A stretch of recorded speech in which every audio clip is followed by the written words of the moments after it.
আজকে সরকার যে family card কৃষক কার্ডের ঘোষণা করেছেন, এই ফ্যামিলি কার্ড আমরা যতই বলি শুধুমাত্র সরকারের সাথে যারা আছেন তারাই এর সুবিধা ভোগ করবেন, এর বাহিরে কেউ পাবে বলে আমি মনে করি না। জোরালো ভাবে যে যেখানে আছি সবাই সমস্ত জায়গায় গিয়ে যেন আওয়াজ তুলে জোরে জাতীয় ন্যূনতম মজুরি 30,000 টাকা করতে হবে।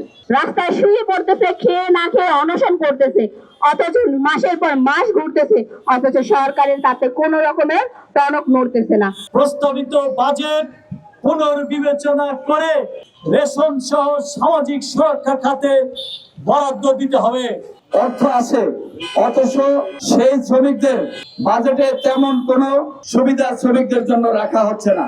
সংগ্রামী বন্ধুরা, তাই আমরা বলতে চাই যে বাজেটে শ্রমিকদের জন্য যে বরাদ্দ করা হয়েছে এই বরাদ্দটিকে পুনর্বিবেচনার দাবি জানাচ্ছি। আজকে সরকার যে ফ্যামিলি কার্ড কৃষক কার্ডের ঘোষণা করেছেন, এই ফ্যামিলি কার্ড আমরা যতই বলি শুধুমাত্র সরকারের সাথে যারা আছেন তারাই এর সুবিধা ভোগ করবেন, এর বাহিরে কেউ পাবে বলে আমি মনে করি না। তাই আমরা বলতে চাই এই ফ্যামিলি কার্ড বাদ দিয়ে এই বরাদ্দ আপনারা শ্রমিক সেক্টরে করেন, তাহলে এর সুবিধা সারা বাংলাদেশের মানুষ পাবে। এই দেশের শ্রমিকদের প্রত্যেকটি শ্রমিকের একটি করে পরিবার আছে।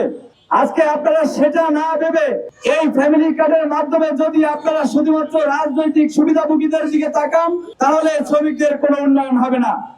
তাই আমরা বলতে চাই এই সুবিধাগুলো শুধুমাত্র শ্রমিকদের ক্ষেত্রে করেন, তাহলে দেশের সকল মানুষের সুবিধা পাবে, রাষ্ট্রের সুবিধা পাবে।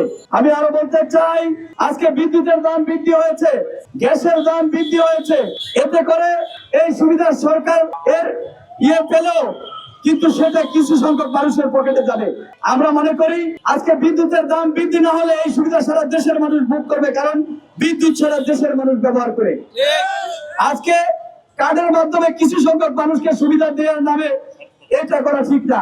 তাই আমরা বলতে চাই এই আসন্ন বাজেটে শ্রমিকদের জন্য যে বরাদ্দ করা হয়েছে সেটিকে পুনর্বিবেচনা করা হবে, না হলে এই শ্রমিক সেক্টর আরো বড় ধরনের আন্দোলনে যাবে। শিল্প ও জাতীয় অর্থনৈতিক উন্নয়নের অগ্রসর করতে শ্রমিকদের জন্য রেশনিং ব্যবস্থা চালু সহ সামাজিক সুরক্ষা নিশ্চিত এবং বিদ্যমান শ্রম আইন অনুসারে প্রতি 3 বছর অন্তর মজুরি নির্ধারণ করা অতি জরুরি এবং কর্তব্য। উল্লেখ্য যে 2023 সালের নভেম্বর মাস হইতে বর্তমান রেদাত ও কাঠামো নির্ধারণ হয়েছিল। চলতি বছরে 2026 সালের নভেম্বর মাসে মজুরি পুনর্নির্ধারণ করার আইনি বিধান রয়েছে। অতি সত্বর মজুরি বোর্ড পুনর্গঠন করে আইনানুগ সময়ের মধ্যে মজুরি নির্ধারণ করা সম্ভব হবে না। মহান মুক্তিযুদ্ধের চেতনা, গণঅভ্যুত্থানের আকাঙ্ক্ষা, মাননীয় প্রধানমন্ত্রী আপনার বক্তব্য অনুসারে বর্তমান সরকারের কাছে আমরা প্রত্যাশা করছি যে প্রস্তাবিত বাজেটে গার্মেন্টস শ্রমিকদের জন্য রেশনিং সহ সামাজিক সুরক্ষার খাত বরাদ্দ আইনানুগ সময়ে মজুরি পুনরুদ্ধার করে অনতিবিলম্বে মজুরি বোর্ড গঠন করবেন।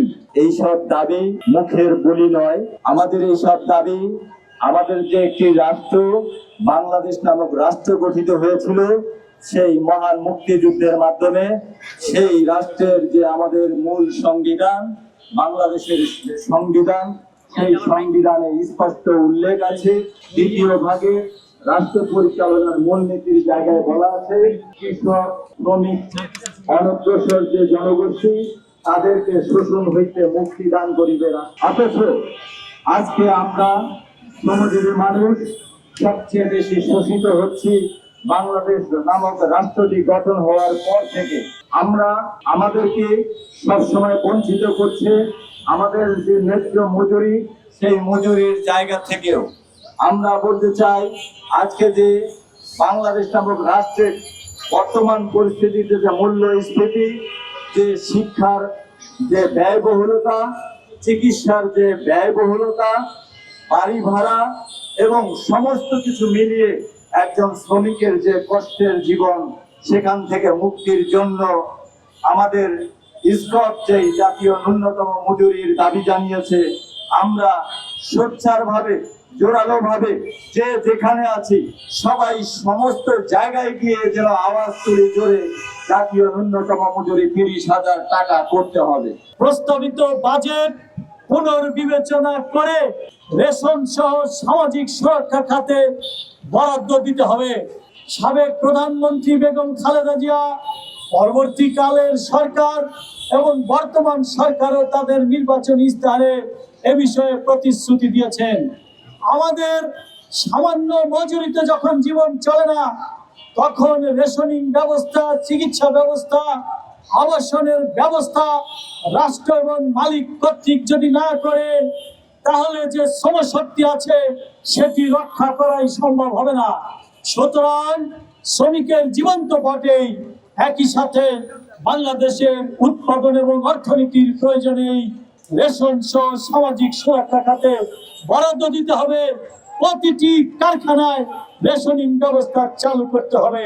রাস্তায় শুয়ে পড়তেছে, খেয়ে না খেয়ে অনশন করতেছে, অথচ মাসের পর মাস ঘুরতেছে, অথচ সরকারের তাতে কোনো রকমের টনক নড়তেছে না। তা আমরা বলবো যে মজুরি বৃদ্ধি 30,000 টাকা আজকে সময়ের দাবি। আমরা সেই 30,000 টাকা মজুরি বৃদ্ধি যতক্ষণ না পর্যন্ত আমাদের হইতেছে ততক্ষণ পর্যন্ত আমরা এই মাঠ ছাড়বো না, ইনশাআল্লাহ।